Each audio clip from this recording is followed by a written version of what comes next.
আসসালামু আলাইকুম এভরিওয়ান। আজকের ভিডিওটা অনেক ইন্টারেস্টিং হতে যাচ্ছে কারণ বাঁশকুড়ুল রেসিপি খাইতে হবে গাইস। তবে এই একটা বাঁশকুড়ুল দিয়ে কি রান্না করা সম্ভব? যাই হোক, চলুন শুরু করা যাক। বাঁশকুড়ুলটিকে প্রথমে পরিষ্কার করে নিব ভালো করে।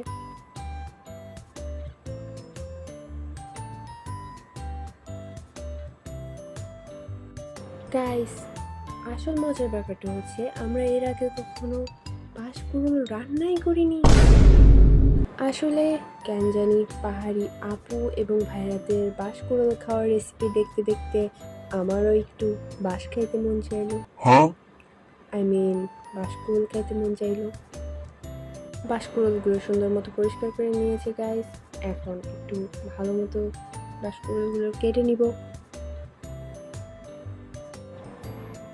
দেখতে দেখতে বাঁশকুড়ুলগুলো প্রায় কাটা হয়ে এসেছে। বাঁশকুড়ুলগুলো কাটা হয়ে গেছে। সুন্দর করে ধুয়ে নিব পানি দিয়ে। ধোয়াধুয়ি শেষ। এরপরে একটা পাত্রে পানি নিয়ে বাঁশকুড়ুলগুলো একটু সিদ্ধ করে নিব ভালো মতো। সিদ্ধ হয়ে এসেছে প্রায়। এরপর নামিয়ে নিব। এরপরেই শুরু হতে যাচ্ছে আসল যুদ্ধ, রান্নার রেসিপি। এরপর একটি পাত্র নিয়ে নিব। পাত্রে কিছুটা তেল দিয়ে দিলাম। পর পেঁয়াজ এবং মরিচ কুচি ভালো করে নেড়ে ছেড়ে নিলাম।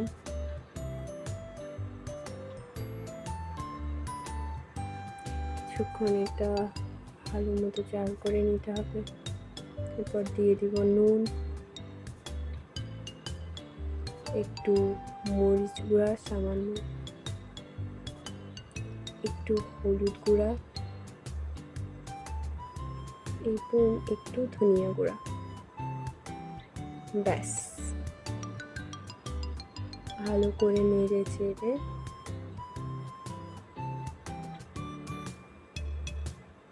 এরপরে দিয়ে দিব বাঁশকুড়ুলগুলো।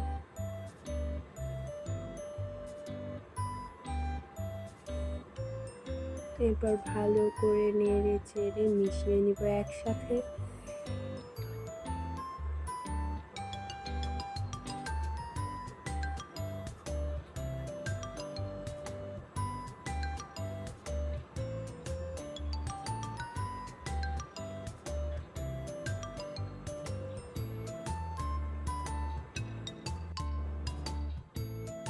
এখন দিয়ে দিব পানি। পরিমাণ মতো পানি দিয়ে দিলাম। এর আগে কখনো বাঁশকুড়ুল রান্না করিনি। আপনারা যদি কেউ বাঁশকুড়ুল রান্নার রেসিপিটা জেনে থাকেন কমেন্টে জানিয়ে যাবেন। আর যাই হোক, বাঙালিদের কাছে বাঁশের গুরুত্ব অপরিসীম। বাঙালি আর কিছু পারুক বা না পারুক, মানুষকে ভালো মতো বাঁশ দিতে পারে এবং রান্না করে খেতেও পারে। যাই হোক, দেখতে দেখতে বাঁশ রান্না প্রায় হয়ে এসেছে। বাঁশকুড়ুলটা নামিয়ে নিলাম। সুন্দর স্মেল আসতেছে।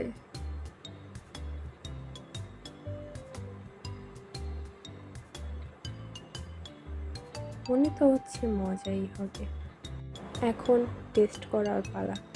আমি একটা প্লেটে ভাত নিয়ে নিয়েছি এবং সেই বাঁশকুড়ুল রান্নাগুলো নিলাম।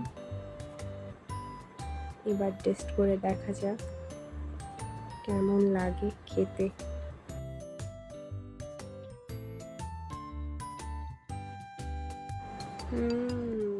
আসলেও অনেক মজা গাইস, অনেক মজা হয়েছে।